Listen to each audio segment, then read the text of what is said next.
కొంతమందికి సుపరిచితుంది. అయినా కూడా ఎంతో గౌరవంగా నన్ను ఆహ్వానించినందుకు పేరు పేరున అందరికీ కూడా కృతజ్ఞతలండి.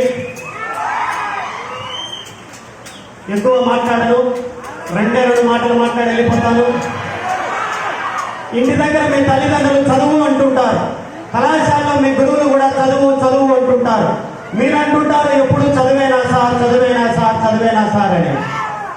చదవడం అంటే పుస్తకాలను తిరగేయడం కాదురా, చదవడం అంటే జీవితంలో చీకటిని తరిమేయడం. కేవలం పుస్తకాలు చదివినటువంటి వారు కాలంలో కలిసిపోవాల్సిందే, పుస్తకాలతో పోరాడిన వారు చరిత్రలో మిగిలిపోతారని గుర్తుపెట్టుకోవాలి. పోరాటం చేయాలి అంటే ఝాన్సీ లక్ష్మీబాయిలా పోరాటం చేయాలి. ఒక పక్క తన భర్త చనిపోయాడు, మరో పక్క తండ్రి చనిపోయాడు. బ్రిటిష్ వారు ఆమెకు ఉత్తరాన్ని రాశారు, నీ రాజ్యాన్ని మొత్తం అప్పగించి, నీ యొక్క రాజ్యాన్ని మొత్తం మాకు అప్పగించి లొంగిపోవాలని ఝాన్సీ లక్ష్మీబాయిని అడిగారు బ్రిటిష్ వారు. ఆమె నివసిస్తున్నటువంటి కోటని చుట్టుముట్టారు, తుపాకులు ఎక్కిపెట్టారు. తన బిడ్డను భుజానికి తగిలించుకొని కత్తి పట్టుకొని గుర్రం ఎక్కి ఒక్కసారి బ్రిటిష్ వారి పైన దూకినారు. దూకే ముందు ఎలా అన్నదంట ఆమె, వస్తున్నారా మీ శవాలను శ్మశానానికి తీసుకెళ్ళాలని సిద్ధం చేస్తుంది. అంతటి పోరాటం చేయాలి మనం జీవితంలో.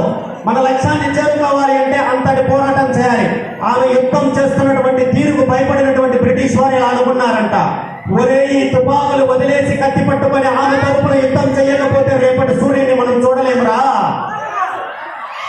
రక్తం లేని మన శరీరపు మొక్కలు రేపు కూడా ఏరుకోవాల్సి వస్తుందిరా అని చెప్పి బ్రిటిష్ వారందరూ కూడా మీటింగ్ పెట్టుకున్నారంట. కాబట్టి దారిని పోయేటువంటి ఈ గొట్టంగాడు, మీకు ఎదురొచ్చినటువంటి ఏదో సుట్టంగాడు, మీరు గెలవలేరు, మీరు సాధించలేరు, మీరు దేనికి పనికిరారు అంటే మీరు బాధపడాల్సిన అవసరం లేదు. ఎందుకంటే మీ జీవిత లక్ష్యాన్ని చేరుకోవడానికి అదే మొట్టమొదటి ప్రేరణని గుర్తుపెట్టుకోండి. రేపు ఏదో ఒక రోజున వాడు చచ్చి సమాధి అయితే మీరు వెళ్ళి ఆ సమాధి మీద రాసి రావాలి, నేను సాధించాలి రా అవునైతే కావాలి.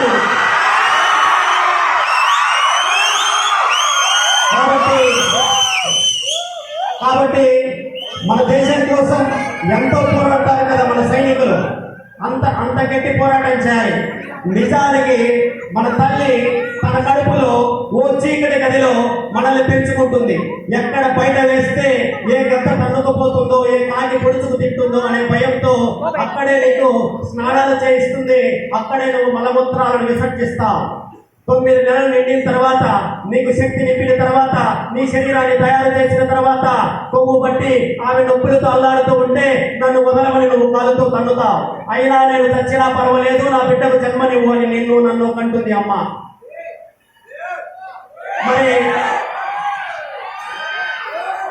మరి అలాంటి తల్లి నువ్వు కడుపులో ఉండగా నిన్ను పెంచేటువంటి దశలో ప్రతి నిమిషం రేపటి భవిష్యత్తులో నా బిడ్డ ఎటువంటి కన్నీటి చుక్క కార్చకూడదు అని నీ కోసం కలలు అంటూనే ఉంటుంది.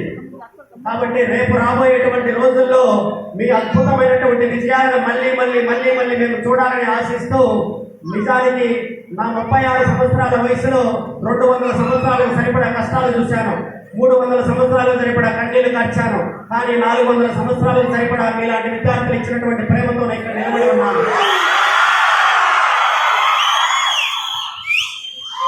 ఏది ఏమైనప్పటికీ నన్ను ఆహ్వానించి ఈ వేదికను నాకు అప్పగించి మిమ్మల్ని ఉద్దేశించి 4 సందేశాలు ఇవ్వమన్నందుకు నేను గర్వపడుతూ మీకందరికీ కృతజ్ఞతలు తెలియజేస్తూ